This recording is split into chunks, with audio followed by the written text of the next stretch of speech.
Ini sesuatu yang kekinian ya, dan ini tidak berkaitan secara langsung dengan keluarga, tapi ada kaitannya dengan keluarga. Jadi gini, tadi masnya nanya, beliau sangat menyenangi segala sesuatu yang bersifat visual, termasuk komik, novel, anime. Anime itu kartun ya, kartun Jepang. Salah satunya Fate series itu ya. Nah, lalu bagaimana kemudian dalam agama kita menggunakan segala sesuatu itu untuk di agama? Bagaimana ada batasan nggak kita mengeksplorasi cara-cara kita untuk bisa memanfaatkan ini untuk kepentingan agama kita? Jadi gini ceritanya Bapak Ibu sekalian. Nih saya mau kasih tahu. Rasulullah Shallallahu Alaihi Wasallam itu punya kekuatan yang nggak ada pada nabi yang lain. Itu beliau sendiri yang bilang. Jadi beliau begini bilangnya. Allah menganugerahkan kepadaku kelebihan-kelebihan yang Allah tidak berikan pada nabi-nabi yang lain. Nah, salah satunya yang saya sangat tertarik itu adalah kata-kata ini. Kata Rasulullah, aku dianugerahkan al-jawami kalim. Jawami kalim itu adalah artinya perkataan yang mengumpulkan atau perkataan yang bagus. Artinya gini, Rasulullah itu kalau ketemu orang, dia ngomong 1 menit, di kepala orang itu bisa jadi semuanya paham. Jadi Rasul tuh gampangnya gini, public speakingnya itu tingkat tinggi, itu Rasulullah. Itu yang membuat Rasulullah ketemu orang selalu connect sama orang. Siapapun orangnya, budak ketemu Rasulullah merasa dimuliakan, pengusaha ketemu Rasulullah merasa dimuliakan, semua orang ketemu Rasulullah merasa spesial. Itu para sahabat, siapapun sahabatnya ketemu dengan Rasulullah, mereka merasa gini, aku tuh spesial banget loh bagi Rasulullah. Karena Rasul pintar narik hati orang, Rasul sangat pintar berkomunikasi. Makanya Rasulullah itu ketika ngobrol sama orang pengertiannya dalam. Ketika Rasul itu menyampaikan sesuatu pengertian dalam. Oke, lihat. Komunikasi adalah seni untuk mengubah orang, betul kan ya? Artinya apa? Semua form of communication atau cara komunikasi sebenarnya dilakukan untuk mengubah orang. Dan seluruh dunia itu paham bahwasanya Al-Quran adalah media terbaik yang sudah membuktikan bisa mengubah manusia. Paham ya? Pertanyaannya, Al-Quran punya berapa ayat? 6.236 ayat. Berapa surat? 114 surat. Dari dulu sama sekarang sama atau tidak? Sama. Tapi kenapa efek Al-Quran zaman dulu beda dengan efek Al-Quran zaman sekarang? Berapa banyak kita dapat cerita. Itu ketika dibacain Al-Quran sahabat nangis. Begitu kemudian berkaitan dengan neraka. Dan sahabat tiba-tiba ketawa sendiri ketika berkaitan dengan surga. Berarti ada yang terjadi dong di kepala orang ini. Sama kayak orang zaman sekarang baca Al-Quran. Ayatnya sama, lalu kemudian suratnya sama, nangis atau enggak? Enggak. Tapi nonton anime menangis. Betul kan ya?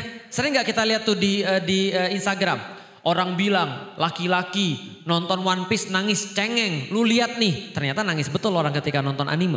Ketika baca komik bahkan orang bisa nangis. Kebawa perasaan sampai di sana. Artinya ada sesuatu yang dilakukan oleh Rasulullah di zaman itu. Yang akhirnya metode komunikasi ini nyampe ke orang sehingga mempengaruhi emosi dan orang bisa berubah. Yang itu tidak kita lakukan pada zaman sekarang. Oke, saya mau cerita sedikit. Pernah dengar sahur sepuh? Pernah? Tutur tinular? Pernah? Oh, itu lebih tua lagi, saya belum pernah dengar itu. Di mana dengarnya?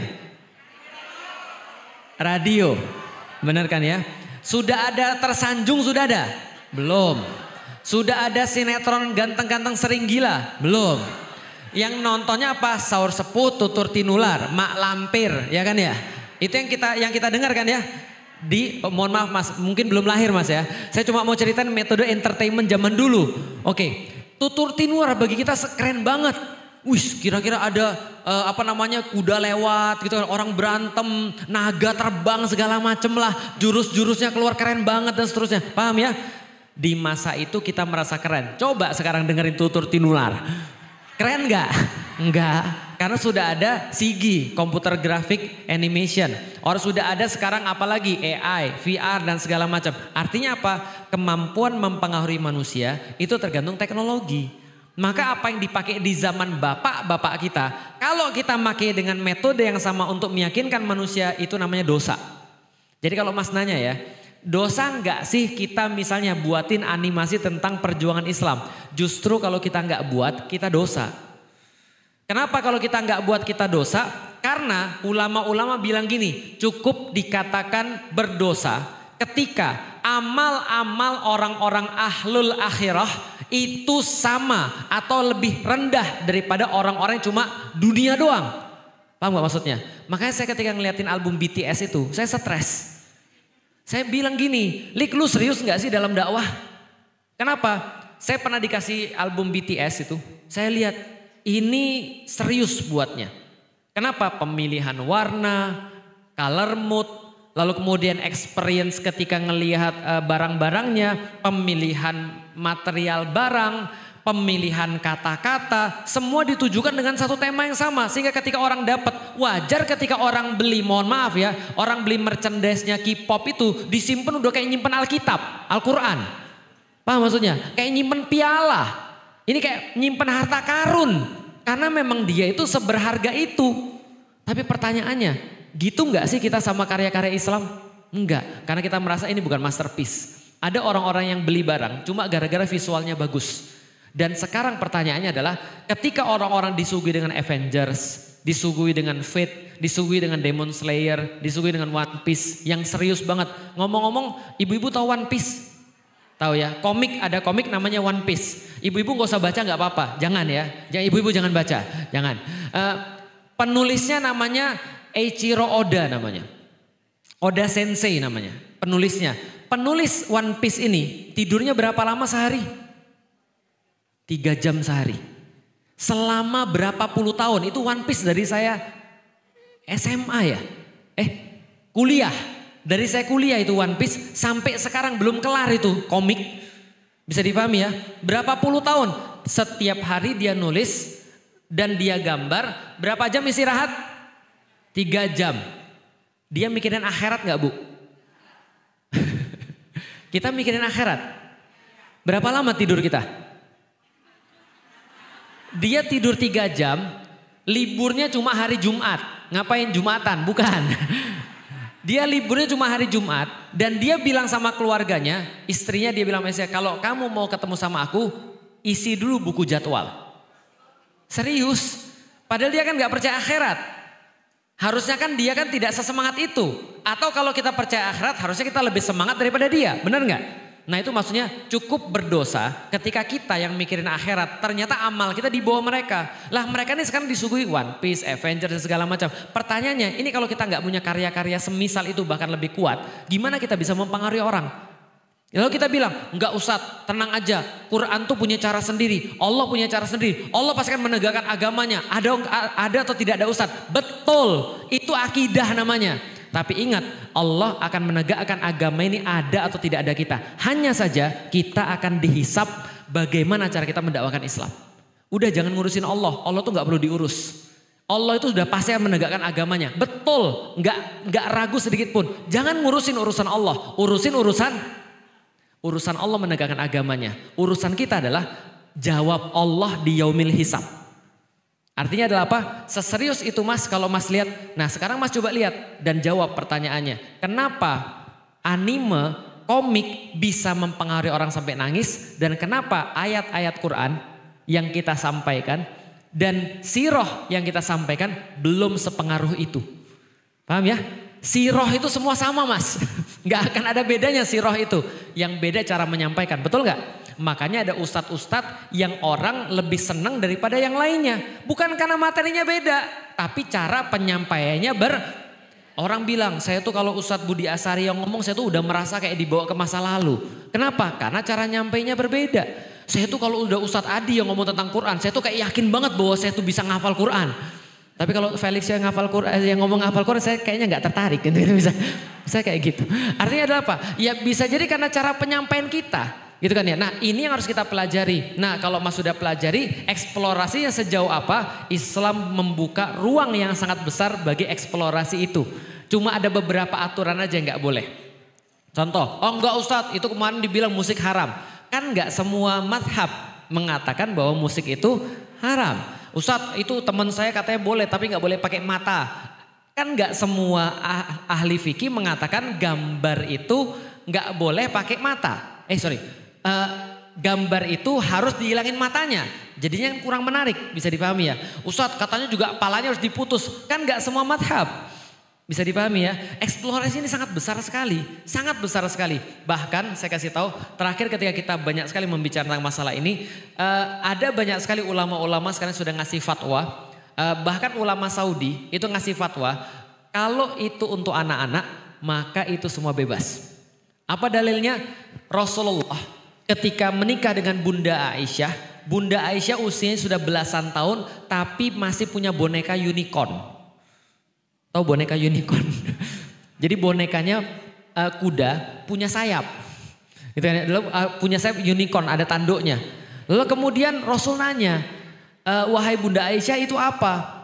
Terus Bunda Aisyah jawab begini, emang kamu nggak tahu ya Rasulullah?